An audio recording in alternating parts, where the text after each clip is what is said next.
August the 25th, 2026, Nashville, Tennessee. A video appears on Dolly Parton's official social media accounts. The man delivering it is her nephew, Brian Seaver, her longtime head of security, a role his own father held before him.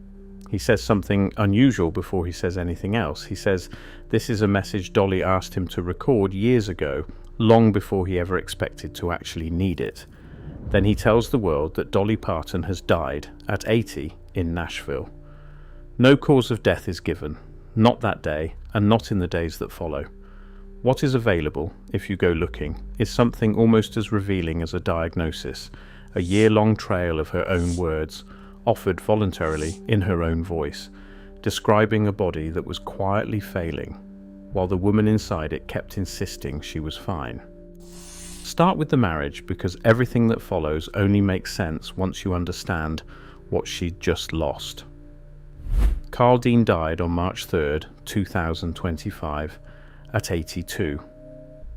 He and Dolly had been married very close to 60 years, depending on which source you check. Some say 58, some say 59. Her own family's obituary rounds it to nearly 6 decades. The exact number matters less than the plain fact underneath it. Dolly Parton had spent essentially her entire adult life next to one man, a man so private that most of the public had never once seen a photograph of the two of them together. And then, at 80 years old, after 6 decades of that particular kind of quiet partnership, she was alone. 6 months later, in September 2025, the first real sign of trouble reached the public. Parton announced she was postponing a planned Las Vegas residency. Her own words at the time were careful, almost deliberately vague. She wrote that she had been dealing with health challenges and that her doctors told her she needed a few procedures. She did not say what kind. She did not say for what condition.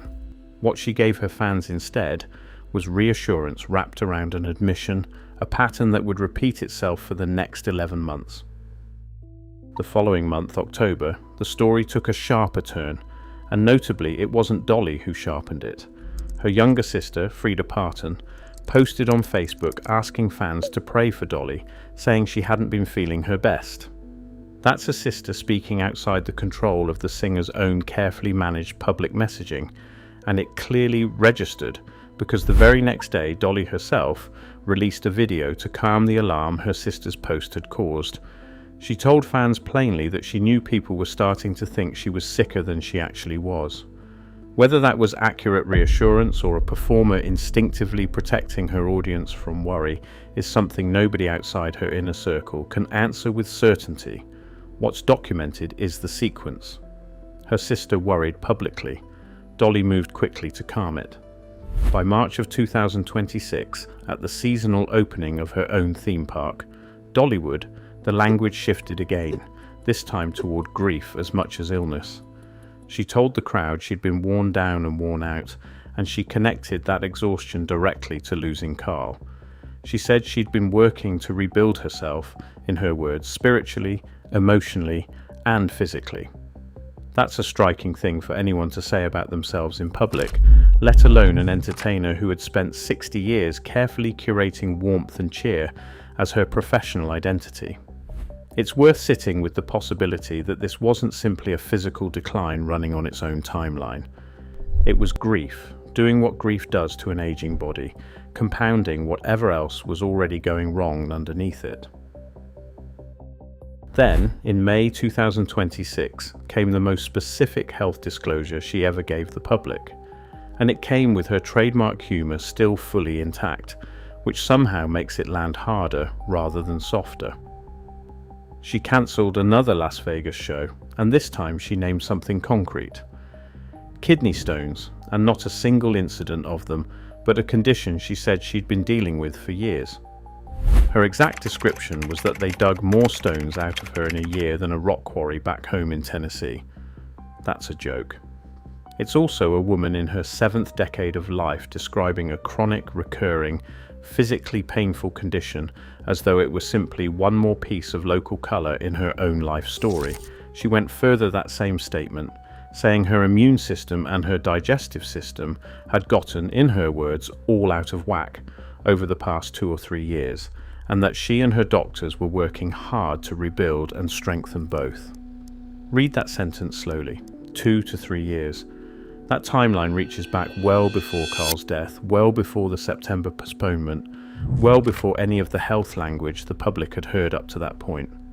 Whatever was happening inside Dolly Parton's body had apparently been building quietly for years before she ever said a public word about it. The last documented health moment came just weeks before she died. Dollywood opened a new ride, an event she would ordinarily have been front and centre for, given how personally she treated that park as an extension of her own name and her own community. She wasn't there. In a video to fans, she explained that her doctor had advised her not to travel, and she described symptoms in plain, almost domestic language, saying she sometimes got a little dizzy and a little dehydrated.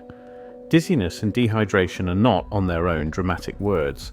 They're the kind of thing an elderly person might mention to a neighbour. But layered, on top of a year of kidney stones, immune and digestive trouble, and grief heavy enough to require spiritual and physical rebuilding, they read less like a passing complaint and more like a body that had been managing multiple compounding burdens for a long time and was finally starting to show it in ways that couldn't be waved off with another reassuring video. And then, weeks later, she was gone. No cause of death has been released by her family or by her publicist, and it's worth being honest about what that silence does and doesn't tell you. It doesn't mean something was hidden. Plenty of families, including extraordinarily famous ones, simply choose privacy at the exact moment the public wants detail the most. And Dolly Parton spent 60 years demonstrating exactly how selective she could be about which parts of her life belonged to her audience and which parts belonged only to her. What the silence does confirm is the shape of what came before it. A woman managing kidney stones for years. A body with immune and digestive systems she herself described as out of balance. A grief for a 60-year marriage that she said had physically worn her down. And a final month spent following doctors' orders to stay off the road rather than show up, dizzy and dehydrated, at an event with her own name on the gate. Her family's arrangements after her death tell you something too, and it's consistent with everything that came before. A small, private service, not the kind of massive public spectacle her level of fame could easily have commanded. And instead of flowers, a request that anyone wanting to honour her make a donation to the Imagination Library, the literacy program she built and funded for decades, mailing free books to children long before anyone was asking her to. Even in the instructions for how the world should grieve her, she was redirecting attention away from herself and towards something durable that would outlast the moment. Go back to that video from her nephew, the one he said she'd asked him to record years earlier, long before he could have imagined actually needing to deliver it. That's a woman who planned for this moment with the same deliberateness she planned everything else in a 60-year career built on controlling exactly what the public got to see and when.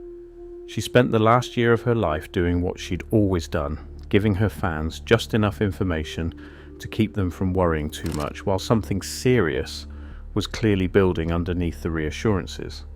Kidney stones dug out like a quarry, an immune system out of whack for years, a grief she openly admitted was rebuilding her from the ground up. She never gave her audience the full diagnosis, she never really had to.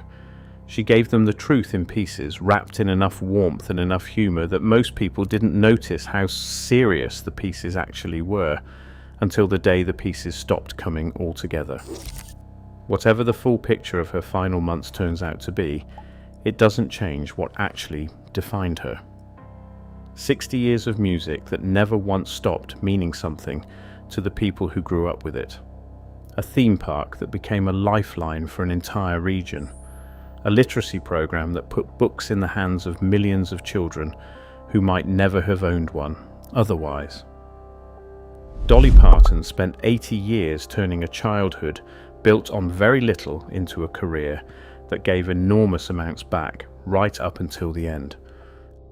Our thoughts go out to her family, her sisters and brothers, her nephew Brian, and everyone close to her during what is undoubtedly an incredibly difficult time. Rest easy, Dolly.